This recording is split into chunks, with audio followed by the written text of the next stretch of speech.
What's up, everybody? 20 people. Shalom, everybody.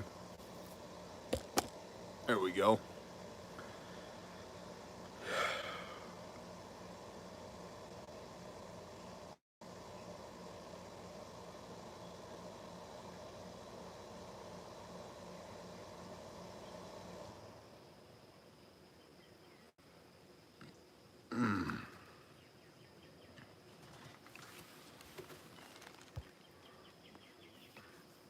Lisa Smith, shalom. Rod, Crazy Canuck, Jay Johns, Tanner, Puzzleman, Jeff Brown, Hunter Seeker. What's up, everybody? Gordon, Don, Scott, Andrew, Bob, all the people. Shalom, Umbra Deus 247. So, we're going to talk about some things, which is what we do here. Yeah, sunshine is good. The Turgeon, shalom.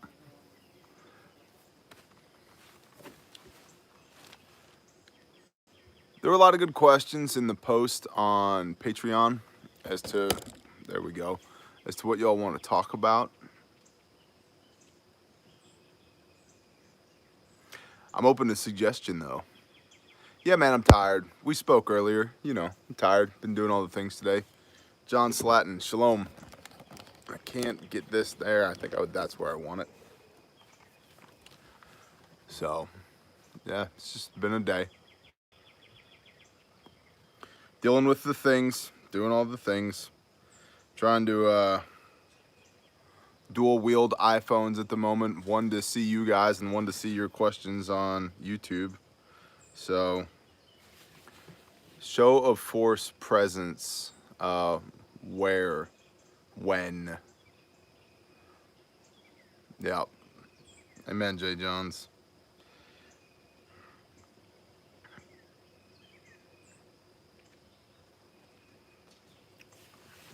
My first Patreon live chat. Woohoo. Logan, shalom.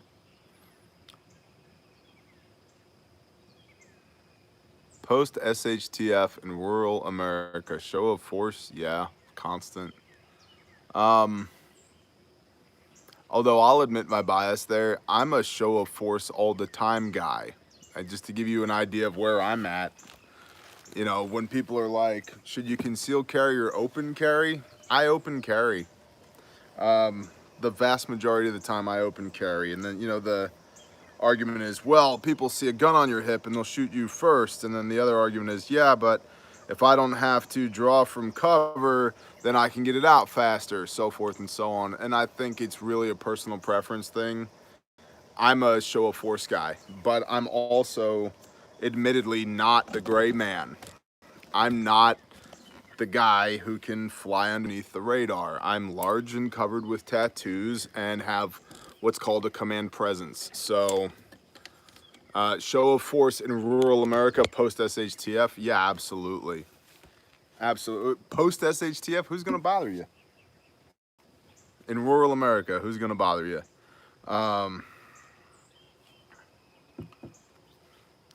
Instead of Tuesday. There we go. So, yeah, I'm all about show of force, especially in the apocalypse or end times or SHTF. Yeah, absolutely. Yeah, one in the chamber.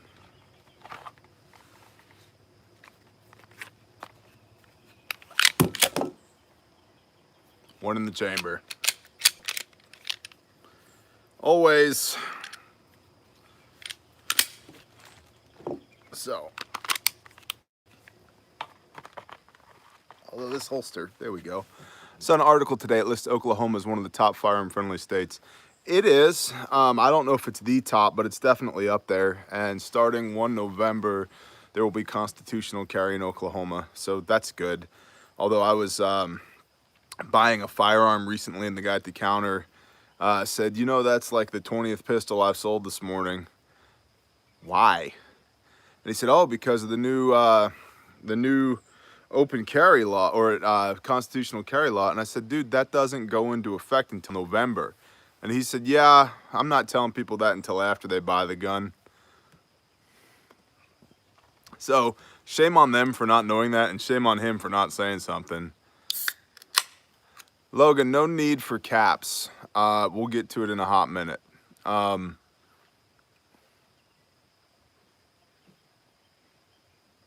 Anyway, open carry in Oklahoma, concealed carry in Oklahoma. Yeah, constitutional carry in Oklahoma. The problem with Oklahoma is that it just can't get its act together. For all of its ruggedness and beauty and fierce independence, there's a lot of people here that are on the public dole. If they're not on federal assistance, they're getting assistance from the tribes. And, you know, I'll see it.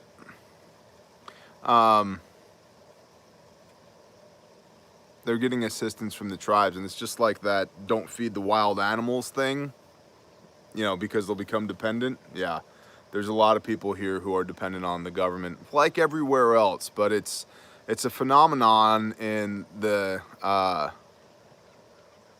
like that, hunter seeker. It's a phenomenon in the red states in the center of the country of this concept of fierce independence. However, you're actually quite dependent, or most people would be quite dependent on the federalist system that we have. So it's interesting, two sides of the same coin, two wings of the same bird, the left wing and the right wing.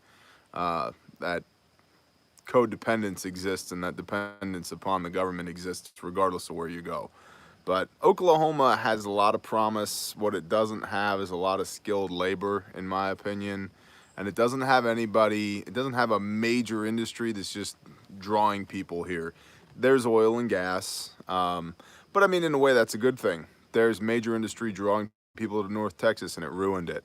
So, no, I did not, James. Let's talk about revolution. I don't know. I think it's entirely possible. I don't think most Americans, I think the vast majority of Americans don't have the stomach for revolution. And you get into the whole, well, it only took 3% during revolutionary times. I don't think we're at 3% now nationally. I mean, what's that, 10 million people? We might have 10 million people who are in preparedness. We might have 10 million people who are mindful of independence, if not reverent of independence. We don't have 10 million people who are up in arms. And also remember that the Revolutionary War took place along the east coast of the United States, not the entire nation. Manifest Destiny was not a thing yet. The United States of America is a gigantic country. And so while the 10th Amendment is good, we have 50 individual states, more or less. We're very far spread out, and we're pretty disorganized. So, lots of people are like, well, we'll have a convention of the states. Man, I'll be dead before there's a convention of the states. It's just not going to happen. It's not going to happen. By the time it does happen, in my opinion, it'll be too late to do anything. So, you get around 3%ers and militia types, and they talk a lot about the next revolution, at least the ones I know. And I don't want another revolution, but I think one might be required to hit the reset button and get us into America 3.0. I think we're going to get America 3.0 regardless of what happens. We may have a soft revolution. I don't know. But regardless of how many 3% patches rally towards the cry of the next American Revolution, I don't believe we have the critical mass to actually have one. I think if we did, what we would have is a slaughter currently. And that's something that people need to understand. That 750 grain 50 cal round doesn't care what level plates you're wearing. It doesn't care. So, yeah, this is the live, Mr. Jimmy. Lines in the sand pre-post, i.e. the Father Constitution, particular locations, family, friends, morals, they're worth drawing, and if so, what point is too far? Good question. So here's the deal, Umbra Deus. You should know where your lines in the sand are now. You should know what's a deal breaker for you now. And how big your circle is. Is it a deal breaker for you, or is it a deal breaker for your tribe? Do you have a tribe? If somebody directly violates my Fourth Amendment, that's a deal breaker. But what if they directly violate a member of my MAG's Fourth Amendment? Then what happens? Then where am I at? You should know where those lines are. And does it matter if a member of your tribe has their Fourth Amendment violated if y'all don't live close to each other and spend time together? Because now that's just a guy that you know from over there 40 miles away. Well, yeah, something that really was messed up that happened to Bob. It's a whole nother deal if Bob lives across the street from you, right? And so that's part of the whole communal living community mindset. Jason Williams, shalom. So I do believe you should have your lines in the sand. You should know what they are. I'm a staunch constitutionalist. Unfortunately, pretty much every single one of those God-given constitutionally protected rights is violated every day. It's not violated for me every day. You can make the argument, well, you know, unreasonable search and seizure, man, they got all your data. Yep, they got everybody's data. So, yeah, Andrew Carroll, I agree with that. And I think that there's a strong chance we have a soft revolution. A revolution of militant farmers. That's why I love that term, militant farmers. The ability to produce food and the ability to protect it communally. Not meaning that we all sit around the campfire and hold hands and sing Kumbaya, but that we all got each other's backs. And not figuratively. Got your back, bro. Literally. I can see you, you can see me. And that there's a reason this channel is called Bear Independent. It's because I aspire to be fiercely independent of the system in every facet possible. So that as long as I pay my taxes on time, everybody else can go pound sand. I don't want your money, I don't want your food, I don't want your fuel, I don't want your legislation, I don't want your representation, I don't care. I don't want any of it. So, well, I can't sing, for one, Andrew Carroll. It's one of the few skills I don't possess. I'm a pretty horrendous singer, so thank you, Rod. Actually own that domain and that email. I just haven't done anything with it. Probably because I don't have any free time. So I don't think we have the critical mass for a revolution in the United States now. I think on the opposite end of the spectrum, the left is possibly trying to orchestrate one. I think that depends on the condition of your soul, brother, and how egregious the transgression is. Let's say, we'll just continue with the Fourth Amendment, unreasonable search and seizure. Let's say a 15-year-old girl is home alone and her door is kicked in by some local yokel county sheriffs because they think that she's a meth dealer, right? No warrant, no knock, bang, they kick the door open, pitch a flashbang in there. She doesn't know what's happening. She's holding an iPhone, rolls off the couch. Somebody thinks it's a pistol and they drill her. Oops, wrong house. That didn't happen to me, but I'd be pissed about it. If it happened to my neighbor, I'd be really pissed about it. If that was my sheriff's department, I'd be really, really pissed about it.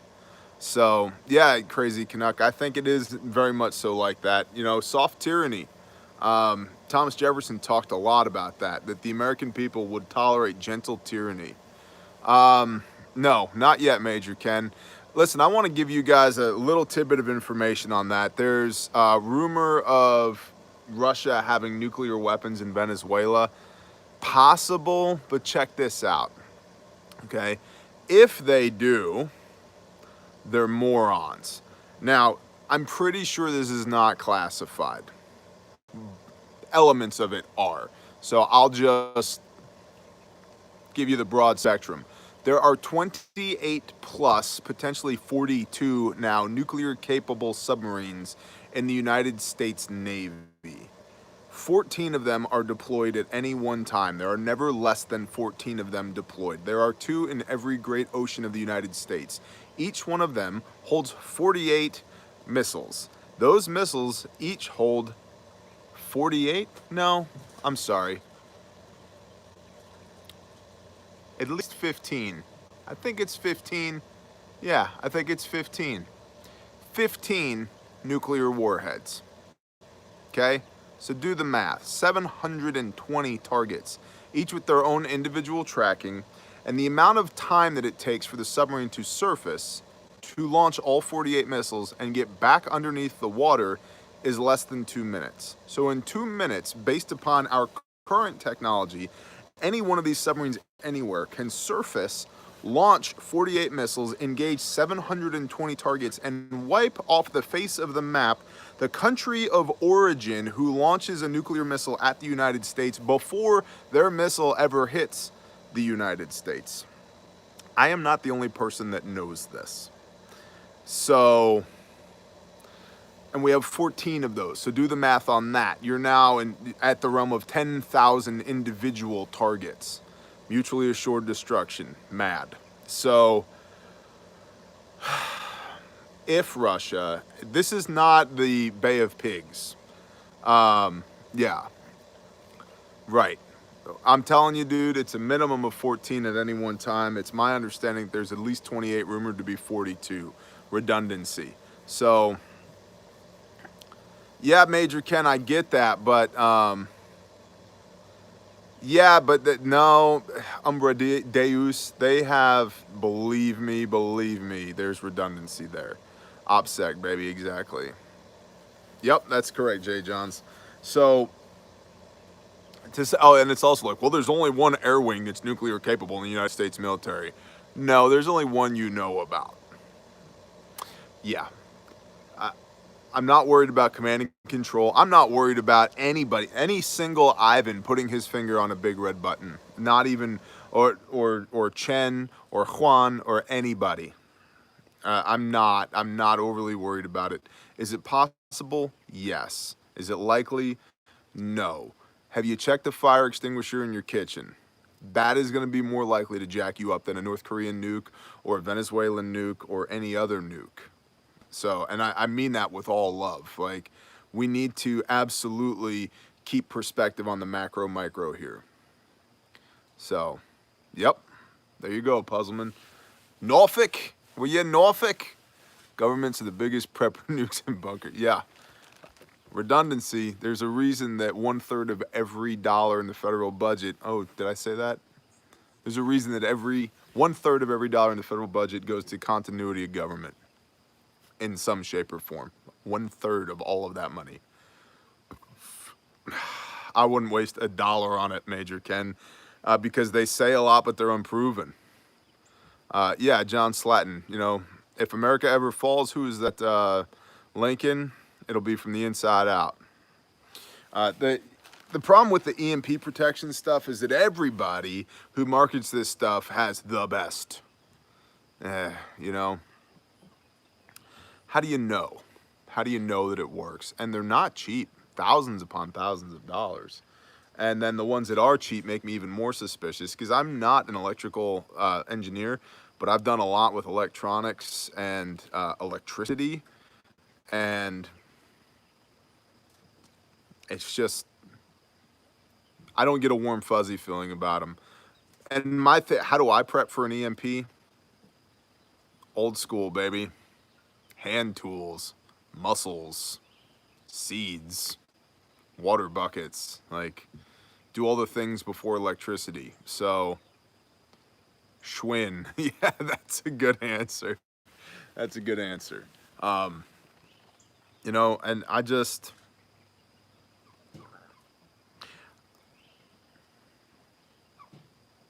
Montana home. Shalom, Montana home. They don't need the nuke. Look at the left in both our countries. Yep. Yeah, we have all kinds of things. We have all the things. I just, I don't know. My mind right now is very micro, very small picture currently. Like, I'm not, I'll tell you truthfully, and I think most of you guys know this, the two things that I'm most concerned about as a prepper is economic collapse, because that seems imminent, and food shortage, because that seems imminent. And food shortage could be artificial. I mean, there's lots of, go to the Ice Age farmer and look at his food shortage map. It's legitimate. It's all backed up by solid research and solid reporting. There's myriad crop failures all around the world. You add in like Nebraska, beef and sheep, that's going to be a major problem. And then economically speaking, I've had the opportunity to talk with 4 different financial powerhouses in the last couple of months, and I'm talking with all of them recurringly, and they're all saying the same thing. 18 to 24 months, it's going to go sideways. So what can I do with a soft economy or no economy at all and a food crisis? I can stock food. I can produce food. I can have a way to protect it.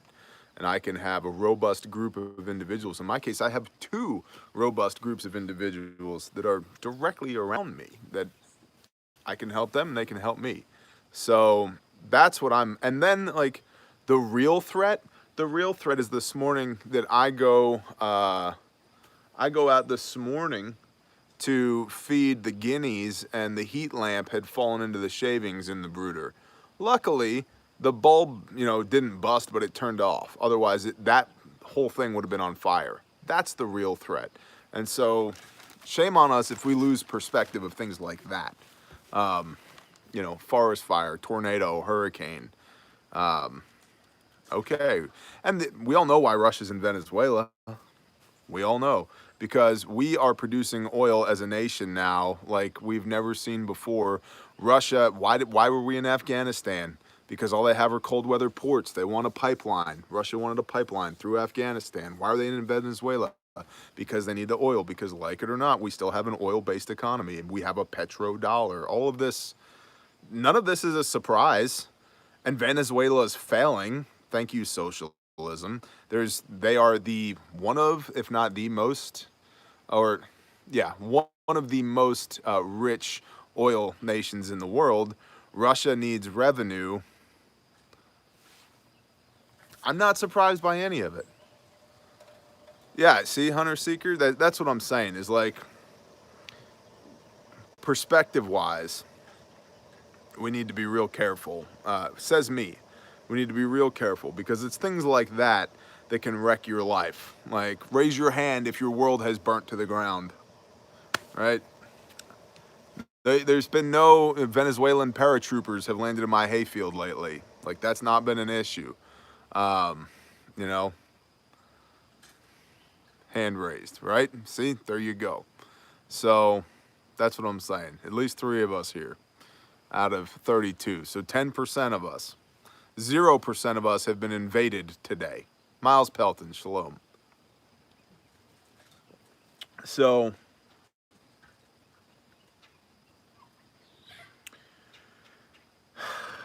yeah, that's kind of where I'm at with it. And it doesn't mean that the capability isn't there. Not crypto, really not gold. I'd started silver first. Gold is a wealth preservation tool. Silver's maybe barter or trade, maybe, assuming that you have something that somebody with silver wants, and somebody who has something that you want wants silver in exchange for it. I think that there's a lot of romanticized ideas about stocking precious metals for end times and economic collapse, because it's all predicated on the idea that enough people, there will be enough carrying capacity in an organic marketplace to actually trade with it. Less than 1% of the nation preps, and probably less than 10% of preppers have precious metals. So you're talking 1,001 people. Then you play well, if everybody dies off, there'll be more of it around. Maybe. But the way I see it is it's wealth preservation, and crypto is a gamble. Crypto to me is like if you're gonna go to the casino, buy some crypto. We have some crypto, and it's roller coastered from 200 to 2,800 to 400 to I mean, not there. So, but small denominations of silver, maybe. Gold is absolutely wealth preservation. It's nothing more than that. And if you have enough wealth to preserve it with gold, go for it. And then, yeah, food. Have lots of food. If you're concerned about wealth preservation, then yes, silver and gold makes sense. And crypto is a gamble. So, not sure ammo is a solid currency as it attracts a certain crowd. So,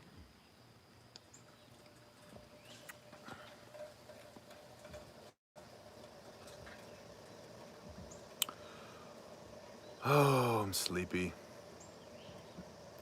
Learn to make truck fuel. Yep. I know how to do that.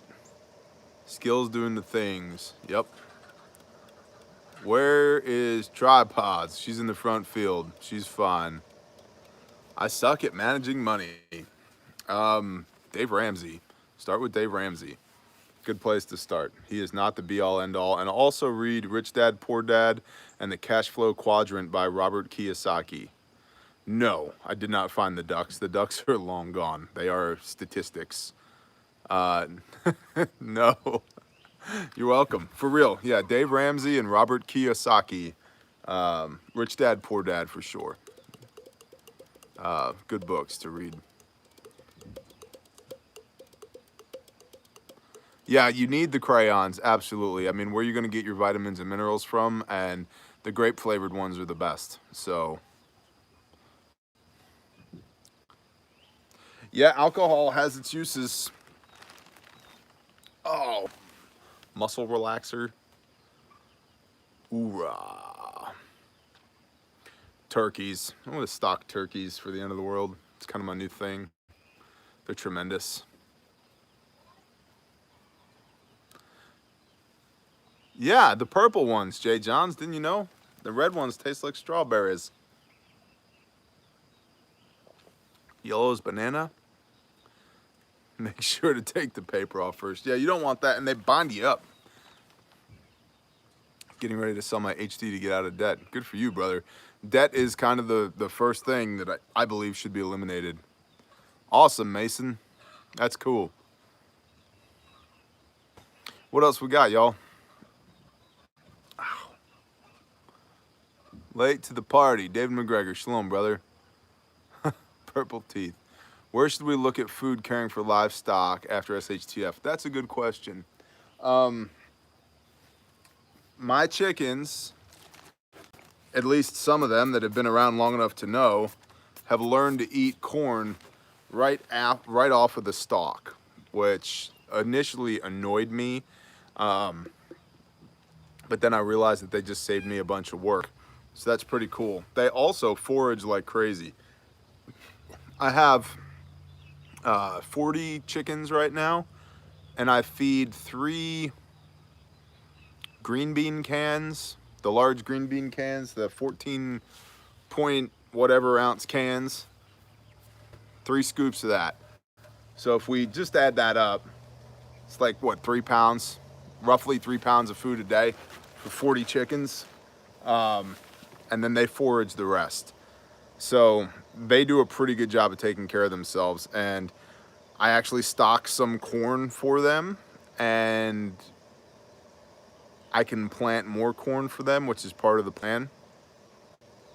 And then things like ruminants, like sheep, goats, cows, it takes longer to build them up, on only grass.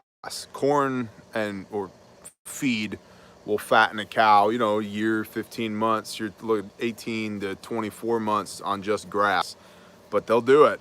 Same thing with sheep. Goats are browsers. The goats will eat pretty much anything. So I'm big on looking at the carrying capacity of the land, where if you need One, and cow days. Learn what cow days are. The average cow days are about 40 cow days. What? Yeah, a cow day. A cow day is how many days can a cow survive on 1 acre's worth of grass.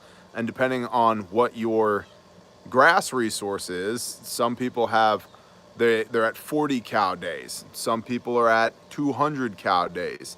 Polyface Farms that I told you about, Montana home, they are at over 400 cow days, trying to get to 800 cow days, meaning that on 1 acre of grass, they could carry one cow, feed one cow on 1 acre of grass for 2.5 years. I have almost no experience with alpacas. My wife's grandfather's wife, so grandmother, but not. She married in after whatever.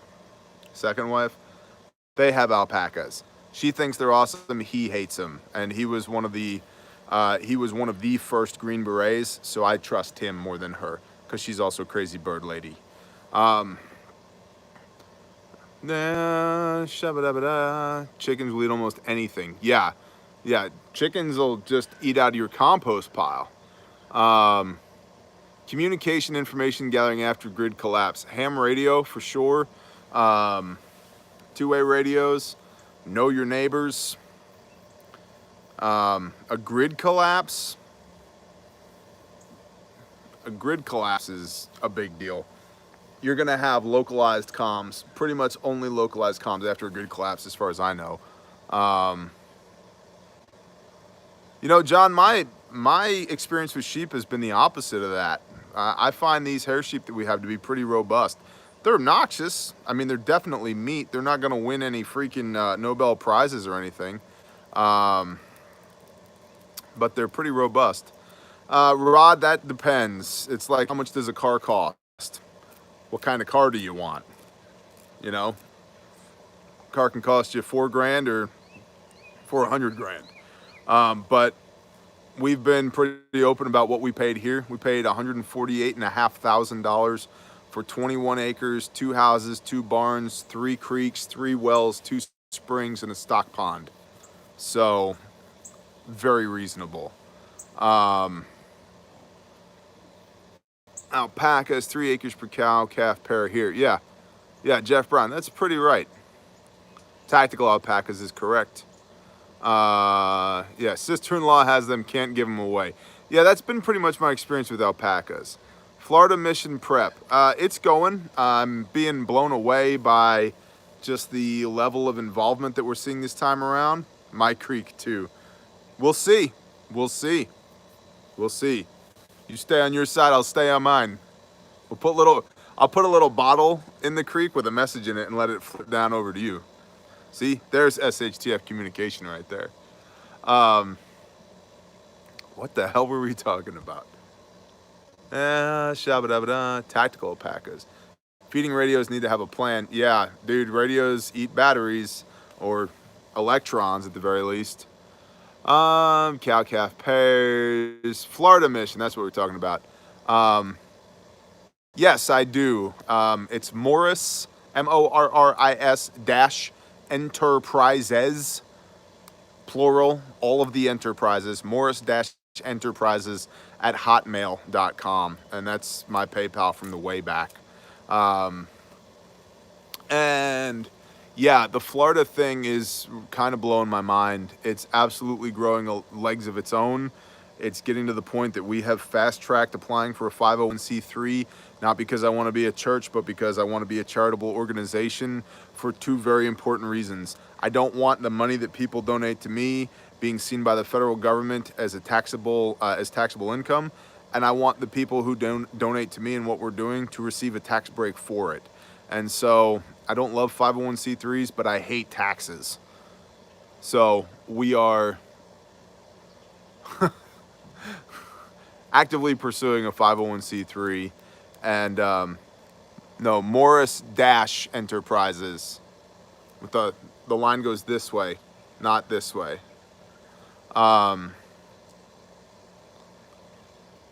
We will be, maybe, I don't know what's going on yet, but we will definitely be in Nebraska this summer. Yes, with the dash, David McGregor. Thank you. Rifles. Rifles will stay in cars. It's concealed carry, legal concealed carry for security only in Florida. However, if the balloon goes up, you bring what you need to get home again. But if you looked at the mission profile, one of the first lines in the mission profile is, "This is a relief mission. There will be zero tactical douchebaggery." And I'm serious about that. And I don't mean for you, I mean for everybody else. We will present as responsible citizens, because that's what we are, as responsible citizens. If the friggin' balloon goes up, yeah, we'll find out real quick just how well prepared we are compared to the rest of the community. But let me know when you're coming to Nebraska. You got it. Hell, I'll tell you this, Jamie. When I get to Nebraska, the only coffee I'm going to be drinking is at 5 a.m. because we're going to have stuff to do. But you can come hang out with us for sure. East or west for bugging out of Denver? Definitely not west. Yeah, the walk home would suck. I'm with you, brother. I'm about 1,000 miles for me, walk home. But it's what it is. So we pray to the Most High that we don't have to do that. And hopefully, if we're in the middle of doing His things anyway, He'll smile upon us and it won't be an issue. So, but you prepare accordingly. So, rifles stay in vehicles with the magazines out and the bolts locked open with the safeties on. And the only time we will be presenting weapons is if they are needed right now. Black Rifle Coffee. I work at a distributor. I like Black Rifle Coffee a lot, but I don't like paying for it. So anybody who wants to give me coffee, I'm happy to have it. But I get Starbucks for free, and I have nothing against Starbucks. Their coffee. I have a lot against them as far as their outlook on the world, but hey, it's capitalism, so free coffee, I'll take it. I see questions going by. You don't get to pick where the Father calls you. Amen. How long is shipping? I have no idea, brother, but Teespring's not fast. I would say at this point, it's not even worth it if you want it before the mission. 5-pound bags, Roger. Let me know what a 5-pound bag costs for real, and I'll kick you back. Let me know. Got 180 pounds of propane for SHTF. Do I need more? That depends on what you're doing with it, brother.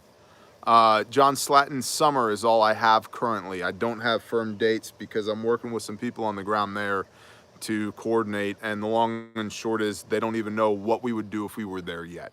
So once they have an idea of what we would do, 75-ish for 5 pounds. Yeah, that's $15 a pound. Yeah, that's out of my price range, man. Thank you, though. Rogue Roaster coffee. I send some. You like dark roast or extra dark? I like dark roast, brother. Do you have any suggestion on uniforms for the mission or for real life SHTF, brother? If it's for the mission, jeans and a t-shirt is fine. If it's for SHTF, whatever you're comfy in, earth toned clothes, multicam if you're gonna operate, whatever you can get your hands on.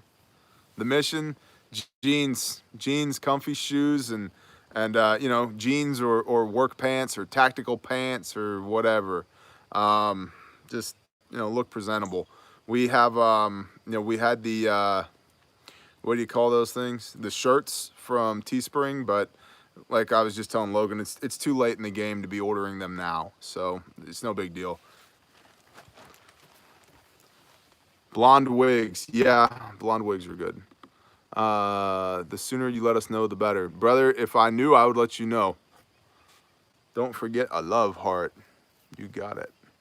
Operating my multicam and fuzzy bunny slippers. Amen.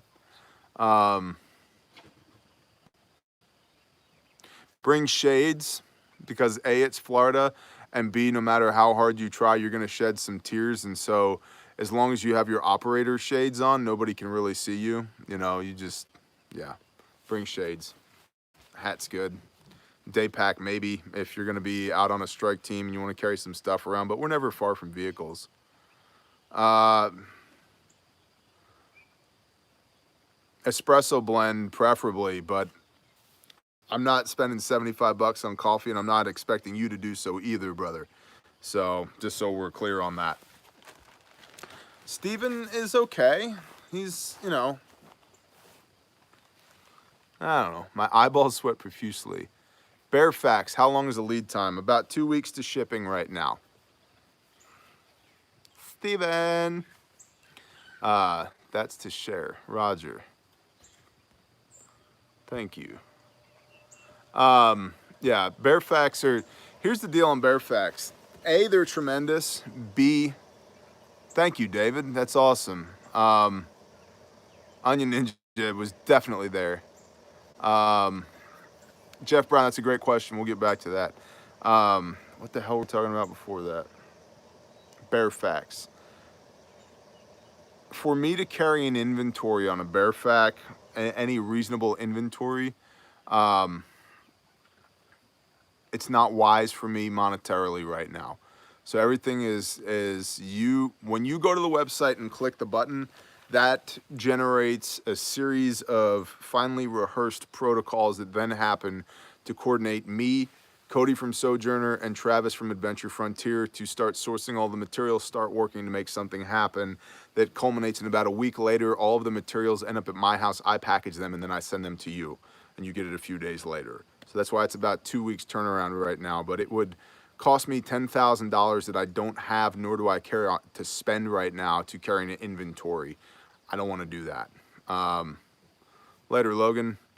Our first week's worth of orders, just the guts cost almost $5,000, I think.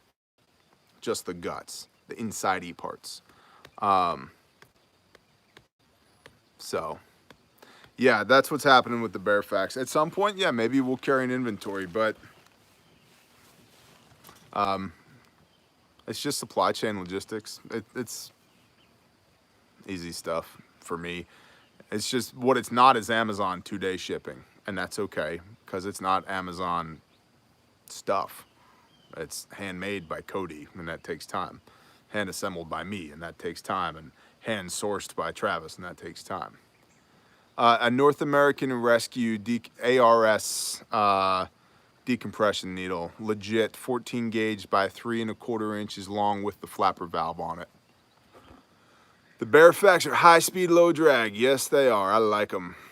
Yeah, they're pretty good. I like them. What to do with children when they show up? Man, you're gonna know that better than I am. Patriot, shalom, brother.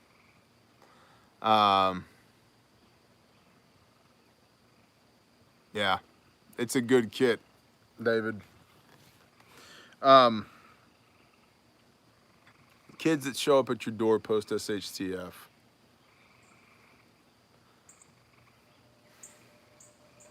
Part of that, really, wisdom and discernment, that's a gift of the Holy Spirit. That's something you should lean on. If your gut turns or the hair on the back of your neck stands up, there's a problem. Pay attention to that. If you know the kids, that's one thing. It at least gives you a start point. If you don't, that's a whole nother thing. I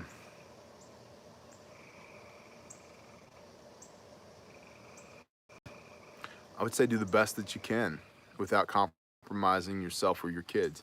If it's a matter of, I mean, this is why we have refugee buckets, you know?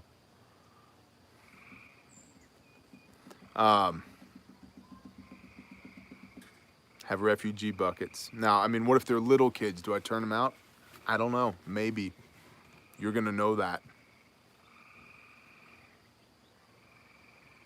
That's why I pray that we never have to make these decisions. I don't know.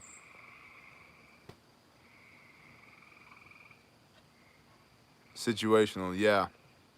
Yeah, it would be. Would it though? I mean, it depends. I've met some kids, and I'm just being dead honest. I met some kids you could tell they're broken. There's something wrong with them. And guys, I mean this deeply. Hard men for hard times.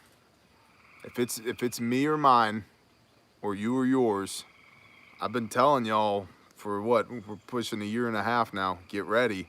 The more ready you are, the less I have to worry about you being ready.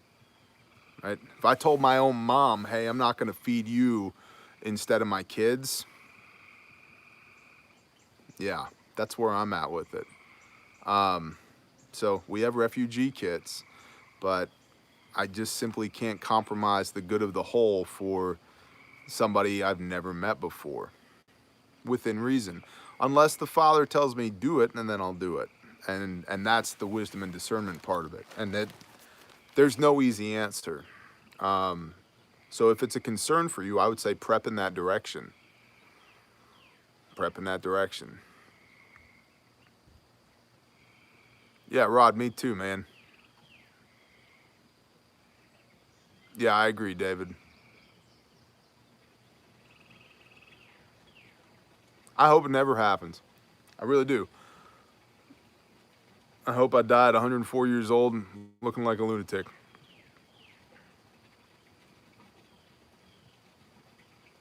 Yeah, Frank, I agree. And so, yeah, I mean, I don't have a good answer for that.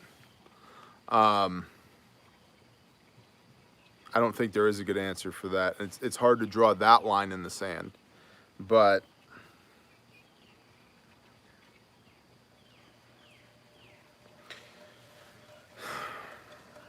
wisdom and discernment, pray over it. I mean, and there's provision for this in the Torah. You keep new people outside of the camp until you get to know them, then you bring them in, right? What if they're diseased? Top 5 SHTF meals. How about, what could I make right now off my property? How about roasted asparagus, lamb steaks, and some mashed potatoes? That's a good one. How about flatbread and eggs over easy? Yeah, with the runny yolks, salt and pepper. Heck yeah, I like that a lot. Steak, meat.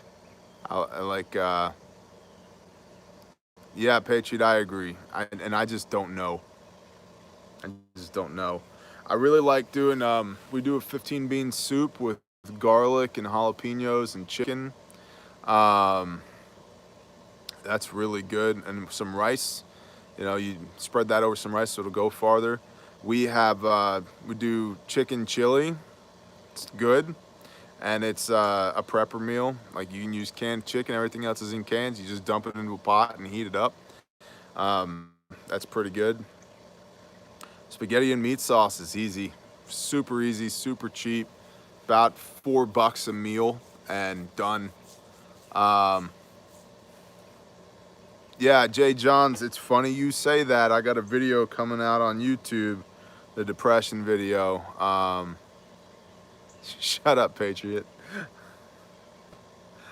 I got a video coming out on Patreon that's about 40 minutes long of me just, yeah, Bob, I do, of me just flipping through books, showing pictures of people living the hard times and comparing them to us.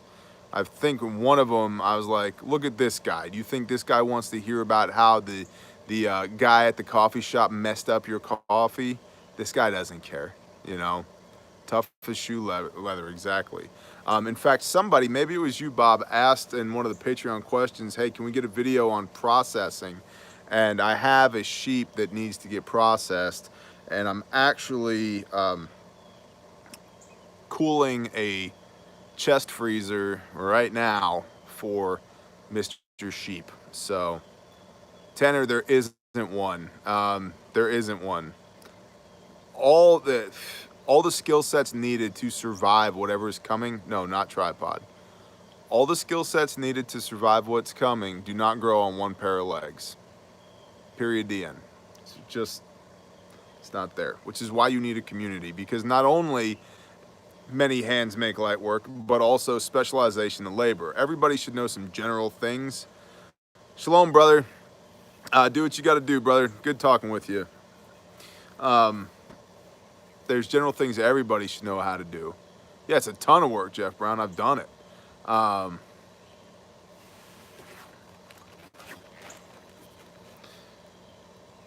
There's lots of things everybody needs to know how to do, but there's lots of things that you just can't dedicate a lifetime to learning just in case SHTF. I think it's about having an agile mind and a high level of aptitude. Be a good learner. Learn how to do things well. Um, You know, and I've said this before, and I still believe it. We have no idea what SHTF is going to look like, and we tend to gravitate towards these big, cataclysmic events. But SHTF could be something where the only way it's going to get saved is the nerds with their keyboards. And it's like, well, what happened to Jeremiah Johnson? What happened to the Mountain Man? But really, what we need is this. That's not a skill set I possess. So I think it's, again, there's probability and possibility. Yeah, me too, Jay Johns. I think it's a soft slide into a new normal, most likely. But probability and possibility, I mean, I think it's entirely possible that something happens that it's going to take, you know, all the white collar guys busting their asses frantically to keep something terrible from happening, while all the blue collar guys are standing around going, there's nothing I can do. I don't know. I don't have the skill set. I don't know how to fix this. I don't know. It's possible. And I think part of that is that there's, not everybody, but there's a lot of people, and I find most of them tend to be blue collar kind of guys, who feel like, well, good, the world will melt and then we'll all be on an even playing field, right? And then that guy who makes $300,000 a year is going to have the same social standing as the guy that makes $30,000 a year. I don't know. So, yeah.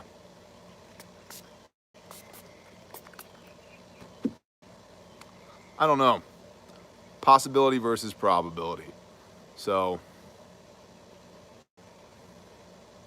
I wouldn't be too worried about the none part, brother. So, I think it's really about aptitude, being able to learn. I mean, I was on the phone with one of y'all the other day, and I made the comment that I'm not particularly smart, I'm just good at learning. And so I learn a lot, and then I retain it well. That's aptitude, and I think it's in everybody's best interest to be a good learner. So,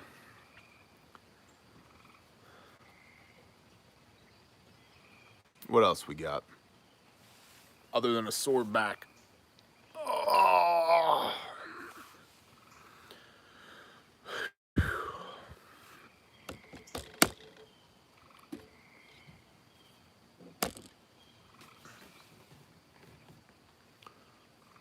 Birth pangs, yep.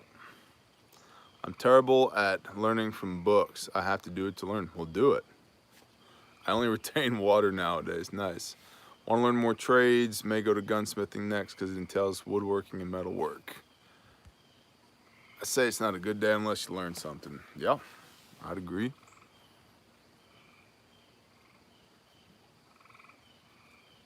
Frank, if I drank more water, I don't know what would happen. I think my urinary tract would explode. I drink a lot of water. Excuse me, 6 to 8 quarts a day. A lot. It's just, I have, there apparently there's supposed to be cushion in between your vertebrae. My back didn't get the memo. No, the ducks did not come back. They're useless creatures. Lisa, how do we find the property we live on now? Well, one word answer, God. We drew a circle around the shop that I was working at in North Texas and said, what's the maximum distance we can live from right here where I'm working? And it was 200 miles. And this place is precisely 200 miles away. And so once we knew the circle that we were looking within, then how much money can we spend and what do we want? So using that criteria, we identified properties, this being one of them. And the moment we stepped foot on this property, I had the ton of bricks moment. It felt like a ton of bricks landed on me and I knew that I was home. So just very practical, very methodical, which is pretty much how I operate. Practical, methodical, logical. Yeah, Jay Johns, right? Need to move to the U.S. if Canada fund that. Doctor came through for me, got some RX. Cool. So yeah, that's how we knew that we wanted land, a decent amount of land with trees, mature trees, water, and change of elevation on it. And we have all three of those things. So we knew what we wanted, we knew what we could spend, and we knew where we were looking. And those three things help a lot because most people just have this amorphous idea of the perfect piece of land. But it's very much so visualize what you want, write that down, and then go look. And then we looked for 3 years for land. We offered on 2 other pieces of property before this, and we weren't supposed to live there. Otherwise, we would live there. And then, like I said, we got here and had the ton of bricks moment. And truthfully, the other 2, I did not have the ton of bricks moment on. Yeah, Patriot, it just gets old. And I think there's a sense of entitlement after a few years. Guys think all of a sudden they don't have to work as hard anymore. Um, you know?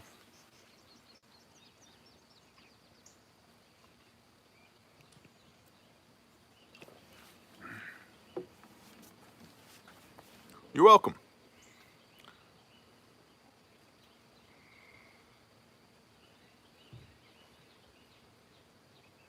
Sometimes what you see in your mind is not what you need. That's true. You look really good in that Barney outfit, though. I'm just saying. I love that meme. It's like, put on that red thing that I like, and it's a picture of Elmo laying sideways on the bed. Oh, gosh. Hey, y'all hold on a minute. I got to run inside and talk to my wife about something. Talk quietly amongst yourselves. I'll be right back. Rawr.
I knew you guys just sitting here talking trash about me.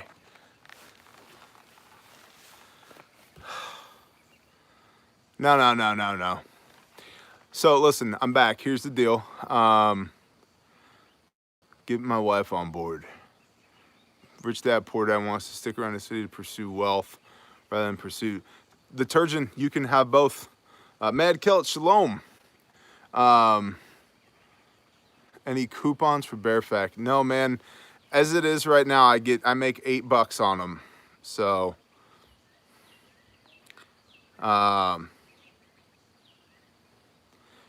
yeah. dude, we're gonna get you next time, Hunter Seeker. Sorry, I just had to go. Yeah, it's introductory. The price is going up as time increases, not down. It's, David McGregor said, I could charge twice what I'm charging for them. And our competitors do.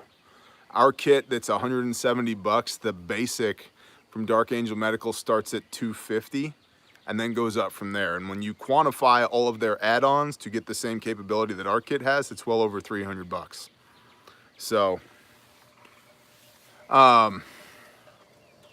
sorry, I had to go apologize to my wife because I said something to her at dinner that I'm not proud of. All because my son wouldn't eat his asparagus, and it's been eating me up the whole time I've been sitting here. And I just had to go address that and let her know that I'm sorry for being me and that I loved her. So, there you go. Eat your asparagus.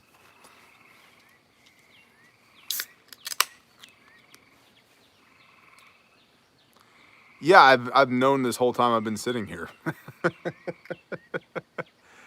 No, I'm a man, Umbra Deus. I'm just trying to be good, but thank you. I like that, Tony John. Yeah, conviction is, yeah. Yeah, the admission part, truthfully, that's just us being stupid, stubborn men. It's ego on my part. I won't speak for you, but for me, it's ego. Yeah, Mad Kelp, there you go. When you make a mistake, own it, man. And no, thanks. Oh no. Oh, geez, Major Ken. Okay. These dang bugs. What are we gonna talk about? Bear fat coupons? Oh, got that in my eye. Then you don't have to do the fifth step. I remember when I was very little, I didn't want to eat pork chops, sat there all night. Yup. Yup. I already have some better stuff. Okay, I'm sorry. I apologize. Florida Mission. Lots of canned food and big packs of teepee. How is that going to be passed out? And do I need all the boxes? It's a mess in the back of the Jeep. You don't need all the boxes, but if you want to keep the back of your Jeep not a mess, however you want to organize it, go for it. The way it's going to be passed out is that we get on site Friday evening and Saturday. All right, here's what we're going to do. I'm going to pause comments just for a hot moment so that I don't get distracted, and then I'm going to run you through basically how it's going to go down. Thursday night, Fingernail and the Rev are going to be on site. It's possible that Jay Johns might be on site Thursday night as well, if not Friday morning. Friday midday, me and my family will be there. And we have people keeping an eye on the place while we're gone, actively on property. We will be there Friday midday. Friday afternoon, I am assessing several different construction sites as well as touring several different communities that will need outreach as far as groceries and hot meals. We will start coordinating a loadout for Saturday, Friday night. We will fellowship Friday night. I will live stream. We will go to bed. I will be up at 5 a.m. Saturday morning at dawn. I'm going to read my scriptures like I do every Saturday morning. I will be in the gutted sanctuary of St. Andrews. Anybody who wants to join me is welcome to join me. And I will be reading Leviticus Saturday morning. Then we're going to have breakfast. Then we're going to start deploying. Construction teams go to where they're doing work. Field teams are going to start loading up to take groceries. While that's happening, the kitchen team is going to start cooking hot meals. And then as strike teams get back from delivering groceries, they're going to load up with hot meals and go out into the field and do that. We'll all rendezvous around dinner time back at FOB St. Andrews, where we will have a debrief, more fellowship, another live stream. Sunday morning, the Reverend is doing a Bible study, not a message, he said, but a Bible study. Then we'll eat breakfast, wash, rinse, repeat, and we will break camp either Sunday evening or Monday morning, depending on who you are and where you have to go to get back again. So as far as dispersing goods, that'll be done Saturday morning. Basically, it'll come in. It will be in process just like everybody else will be. Everything gets a name and a position. This goes here. You go there. You work for this guy. You're doing this. Excuse me. These beans go here. There's a flow to it. It is absolutely organized chaos. So that's the Florida mission in a nutshell. There will be a GC, bless his heart, who is donating a new roof to St. Andrews while we are there. There is a high school football team that's coming out to volunteer as well. There are 50 plus Bear Nation personnel coming. So we're looking at anywhere between 75 and 100 people on site this time. We had 32 last time. And we have half a dozen different construction projects to go to. I just told the Rev, use a little bit of the money we've raised and buy some more cots. So we double the number of cots that we have. We have 4 HQ tents. We got mobile showers are being set up. It's an operation. And this is exactly why I tell people, and I'll turn the comments back on in 1 minute. This is exactly why I tell people 2 things. Number 1, you think you can live out of your bug out bag? Come prove it. Come prove it. That's number 1. Number 2, I get emails from people all the time. They're like, hey, let's hang out. I'll be in Florida working. I'll be in Nebraska working. I'll be wherever I got to go after that working. You want to come hang out with me? That's where I'll be. Because that's the conviction of my heart. You know, and truthfully, I do very little hanging out. It's probably something I should fix. But I do very little hanging out. I love it. I love hanging out with people. But there's always something else that's got to get done. So, all right, I'll turn the comments back on now. That's what's up with Florida.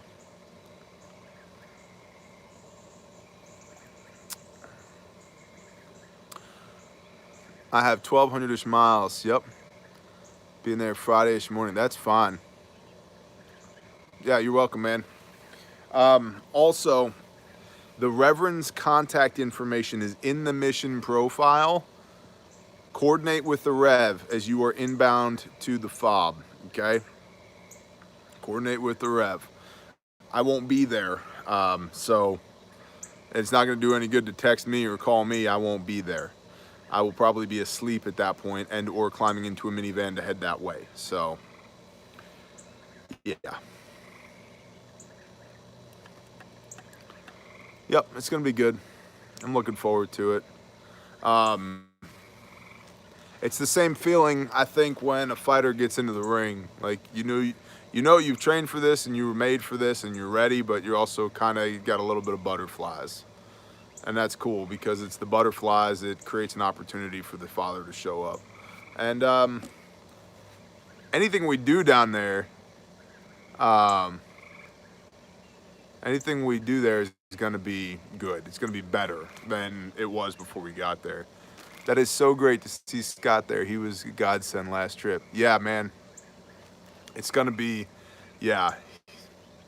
He's kind of, with all this Bear Nation stuff, which is becoming the charitable arm of what we do, he's kind of becoming my right-hand man in that. He's just told me, he's like, anything you need, let me know. Like, okay, I'll lean on you for it. And the more I lean on him, the bigger his smile gets. So I'm just going to keep leaning until he starts screaming.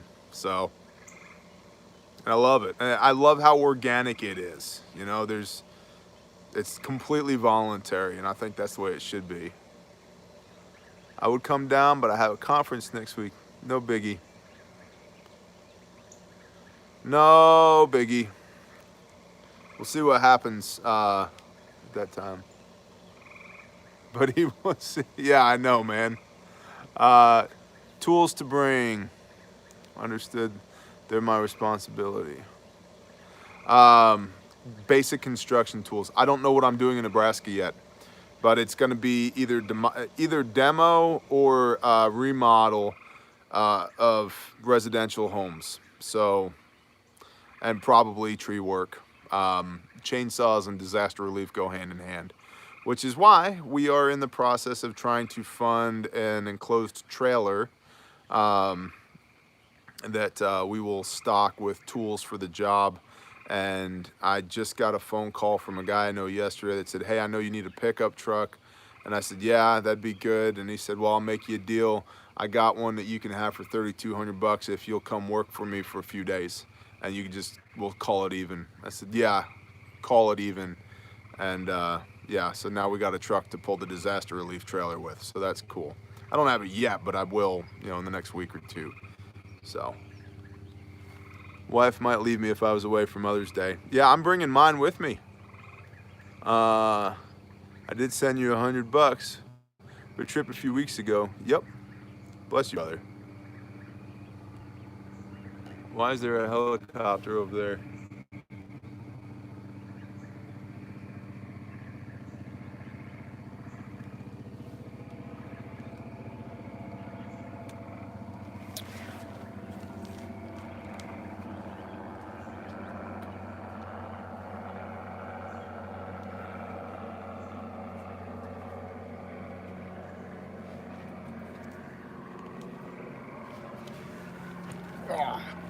Medical bird. It's a medical bird. Oh, there's no they found me. They know where I am. The hayfield is convenient. They can land in it whenever they want. Well, Major Ken, now here in Oklahoma, we're getting swatted. No. We figured we'd just start growing weed. Why not? Just screw it.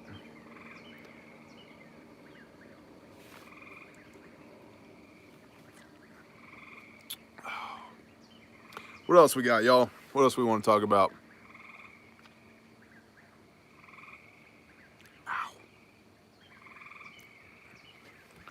Vertebrae. Let's talk about some vertebrae. Let's talk about how good Major Ken's IFACs are. Hemp could be used for a lot of things. Yes, it could. Yes, it could. I'm not opposed to it. I just think, like all things, if you abuse it, there's a problem. It's the people who have adventurefrontier.com or bearindependent.com. And you click the shop tab on bearindependent.com. With marijuana, I think that it's the people who don't do anything with their life who sit on the couch and they're like, this is medicine, man. I'm like, not the way you're using it that I have a problem with. Spiritual attacks are better, brother. Thank you.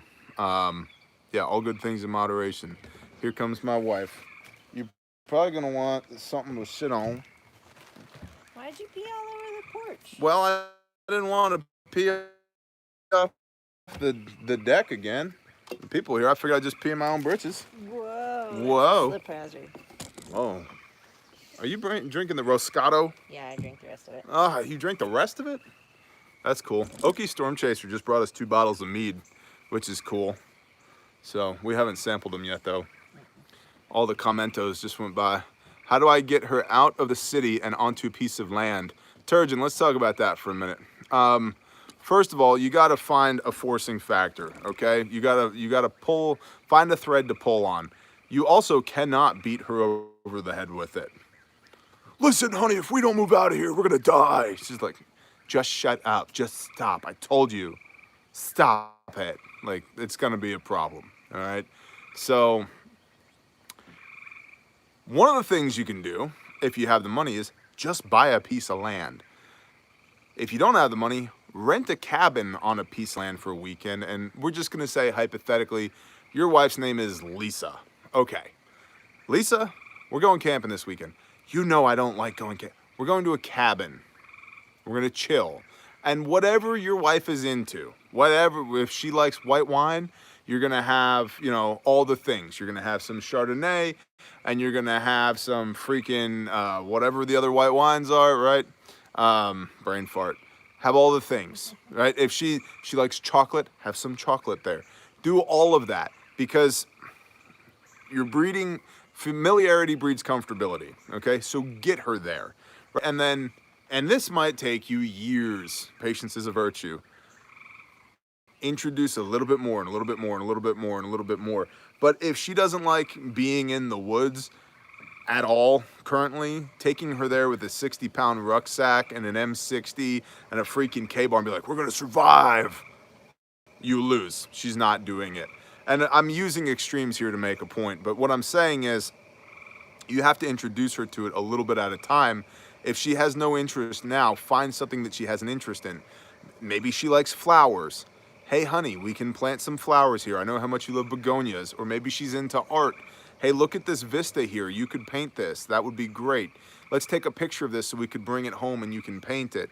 Whatever, bird watching, whatever her thing is, you have to find an angle to exploit. You know, approach it like a mission. What's the mission objective? Move. How are we going to move? We need to get from here to there. What are our roadblocks? Wife. Why wife? What's the issue? And you're not going to fix it by, listen, woman, we're moving. Like, you're moving, but y'all aren't moving. Like, that's not how it works. So, getting your wife to do anything, not going to happen. You might think about legitimately walking over to the television, turning it off, looking her in the eyes and saying, put your phone down. I need to talk to you. Then sit down in front of her and say, listen, here's the deal. I know you think I'm crazy, and I probably am in a lot of ways, but I have a deep conviction that I need to do this to protect you. And I'm doing this because I love you. And I don't understand it. I don't expect you to understand it, but I'm telling you, I have a deep conviction to do this. And in doing this, I feel like we need to do these things. I don't expect it to make sense. It doesn't make sense. It's not logical. It's not logical. But I'm here. And I'm just telling you, I feel like I need to do this thing. I don't understand it as much as you don't understand it. But let's go away this weekend to a cabin. Step one. So forth and so on. You have to introduce it a little bit at a time and then increase the exposure over time. If I brought you into the gym and put 400 pounds on the bar and said, all right, bench press that, and you'd never done it before, you gonna die, bro. But if you increase it a little bit at a time, you can probably get from the 55-pound Olympic bar to 400 over time, or 300, or whatever. So getting somebody outside of their comfort zone, you have to do it a little bit at a time. You're not going to bark orders at them and make it do it if you expect to have a successful relationship in the long term. All right, putting comments back on. Sorry about that.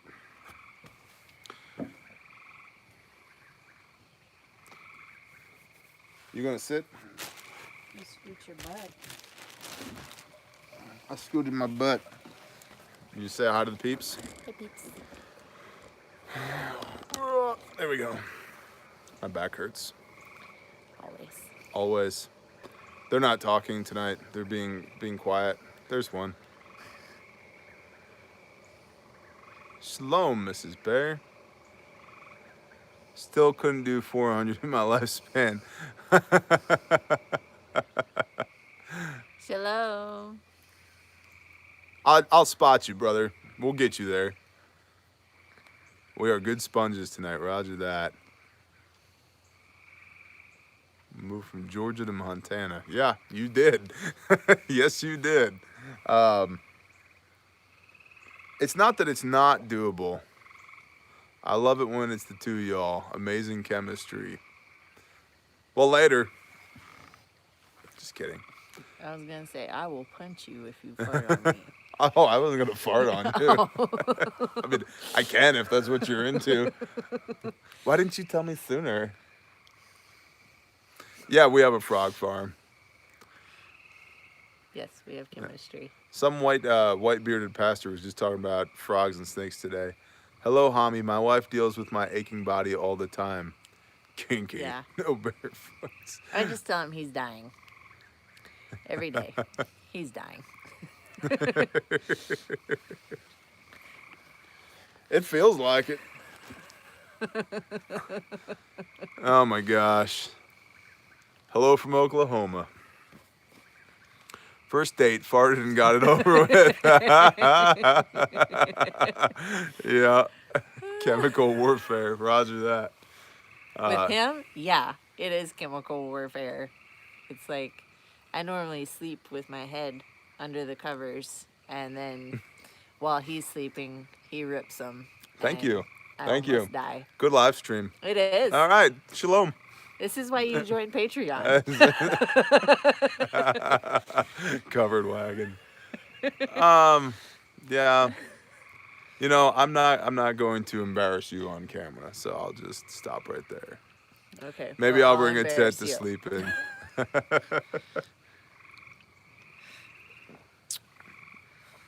Anyway, you two are a hoot. Yeah. Made for TJ each other. likes to poot. Listen, you better get used to it because there's like thousands of pounds of beans on property. So I know. nothing. If we're gonna like Look try at and the be, picture. All right, now I'm gonna go pee off the deck. All right, I'll be right back. we all try to be like tactical, quiet, and here goes TJ eating some beans and giving away our location. Please, that's part of our deterrent system. Whoop.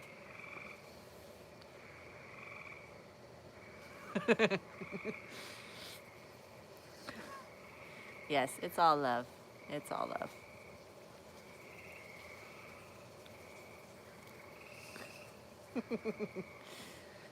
Glad I can bring some laughter to the group. Oh goodness. How do I business is doing great. How do I deal living with TJ? Who asked that question? Major Ken. Oh, he's just talking trash tonight. Yeah. Don't worry about him. He's got all the best IFACs. They're tremendous. So luckily enough for us, like we've been together How long? Huh? How long we been together? 8 years, Good answer. and we have pretty much been together 24/7 of those 8 years. Like I can probably count on one hand how many times we've been away from each other for a week. Other than me working in Texas, Right. the longest we were apart ever was a week. Yeah. Yeah. So.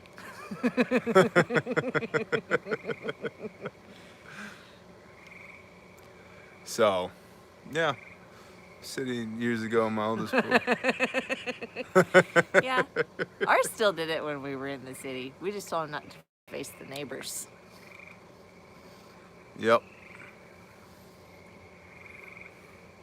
Yeah, physical training and preparedness it's a big deal. I was talking with somebody about that this morning, and just how much it's underestimated. Absence makes the heart do something. Yep, it does. Yeah, cool story. I'm gonna smack him when he gets home. That's why I would leave in the middle of the night. Like, I'm gone. Y'all go to sleep, I'm leaving. It's easier that way. All right, what else are we gonna talk about? Did I crash the party? No, I'm tired. Dry. I'm dry. Yeah. Sorry. You drank all my wine. You had beer. This is not beer. This is Keystone. There's a difference. This is Pea water in a bottle. means to an end. Recce rifles are fun. Yes, they are. My wife and I had an extreme long distance relationship for almost 5 years. Popcorn farts. All good. All. I need some oil rubbed on my head. Yeah. This is true. He does. This is true. Need some energy.